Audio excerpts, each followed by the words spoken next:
शिक्षक वही जो स्टूडेंट के दिल की बात को समझ जाए। जब कोई लड़का पैसा जेब में रखने के बाद भी बाजार जाकर खाली हाथ लौट के आ गया तो समझ जाना वो बड़ा हो गया है, उसको जिम्मेदारी का आभास हो गया है। अब उसको ही नहीं हो गया है, बड़ी जल्दी आभास हो जाता है जिम्मेदारी का। अभी आप लोग को बहुत शौक है, जिस दिन कमाने लगिएगा जेब में पैसे होंगे लेकिन जिम्मेदारी दिखेगी। दीदी का ब्याह करना है, पिताजी का कर्जा भरना है, घर द्वार, जो खेत जो गहने बीत चुके हैं, याद रखना बाबू उसका दुन्ना लेके आना है। ये नहीं कि जितना चादर है उतना पैर फैलाएंगे, नहीं समझ आ गया। जो गहने बिके हैं हम उतना ही वापस लाएंगे तो मिला क्या? ये तो मोदी जी वाला एक्शन हो गया, तुम हमको मारे हम भी ढापा मार ना। गहना जितना बिका उसका दुन्ना आएगा, खेत जितना बिका उसका दुन्ना आएगा। अब पिताजी वहीं पे कुर्सी लगा के बैठेंगे, बिक गया था हमारा बेटवा लाया है, और क्या चाहिए पिताजी को?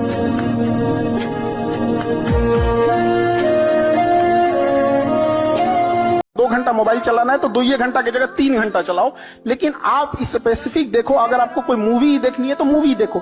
ये रील का मतलब क्या हो गया? अजनबी से मिलते जा रहा है, उसको खुद नहीं पता है कि इसके नीचे क्या करके स्क्रॉल करके आएगा, तो वो उससे कोई उसका याद नहीं होगा। जितनी छोटी छोटी चीजों को हम देखेंगे हमारी मेमोरी कमजोर होते जाएगी।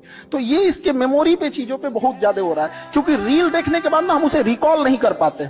मेमोरी तेज कैसे होता है? जब हम किसी चीजों को बार बार रिकॉल करते हैं। तो अगर उस रील की जगह मूवी भी देख लेगा ना तो उसको रिकॉल आएगा, कोई डायलॉग याद आएगा, कोई इमोशनल सीन, कोई गाना, कुछ ना कुछ आ याद आएगा। रील में उसको कुछ नहीं याद आता है। तो बड़ी जिम्मेदारी देने से पहले ऊपर वाला भी ना आपको टेस्ट करता है। हम लोग छोटा सा कोई सामान खरीदते हैं तो उसको ठोक बजा के चेक करते हैं कि सहलेगा कि नहीं सहलेगा। एक छोटा सा बर्तन कोई खरीदने जाता है तो पटक के दिखाता है, देखिए मजबूत है। तो ऊपर वाला भी जब आपको बहुत बड़ा जिम्मेदारी देने वाला होता है ना तो पहले सोचता है कि इसका प्रोडक्ट टेस्ट कर। बहुत लोग टेस्टे में भाग जाते हैं, ए भगवान हमरा काहे लिए तुम मुसीबत लाया। यार जब ऊपर वाला तुमको खुशी दिया था तो थैंक यू कहना भूल गए थे, और जब मुसीबत दिया चेक करने के लिए तो परेशान हो गए। यहाँ पर घबराना नहीं चाहिए किसी को। जिसके जीवन में कठिनाई आ रही है आप समझिए कि आप एक सही रास्ते पे जा रहे हैं, क्योंकि वही रास्ता सफलता का है। और अगर आपके जीवन में कठिनाई नहीं आ रही है आप गलत रास्ते पे हैं, क्योंकि सफलता का रास्ता बहुत कठिन होता है। जो खानदानी रईस हैं वो रखते हैं नोकिया अपने पास। तुम्हारा आईफोन बता रहा है तुम्हारी दौलत नई नई। अच्छे इंसान और अच्छी किताबें जल्दी समझ में नहीं आता है, वक्त लगाना पड़ता है। समझ में आ गया? बहुत दूर तक जाना पड़ता है ये जानने के लिए कि करीब कौन था। जिंदगी ने उस मकाम पे ले आके छोड़ा है जहाँ पसंद तो बहुत कुछ है लेकिन चाहिए कुछ भी नहीं। ना माँ बाप को कोई कैसे छोड़ सकता है?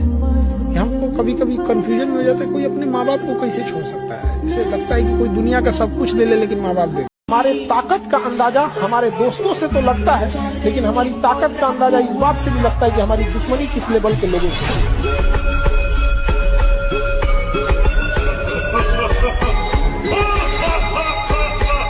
तुमने जो दिया है वो एक खरोच है, हम जख्म इतना गहरा देंगे कि 7 पुश्ते याद रखेंगे।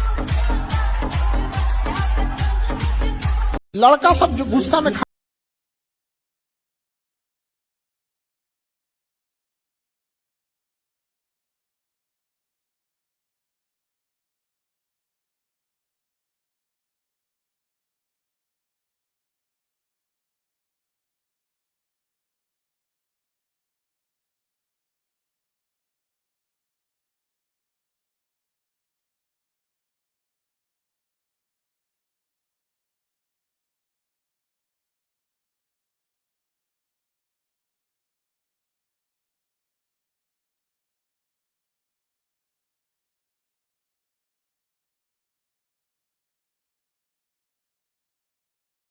कुछ भी चीज हो आप उसे एक झटके में त्यागने की क्षमता रखिए।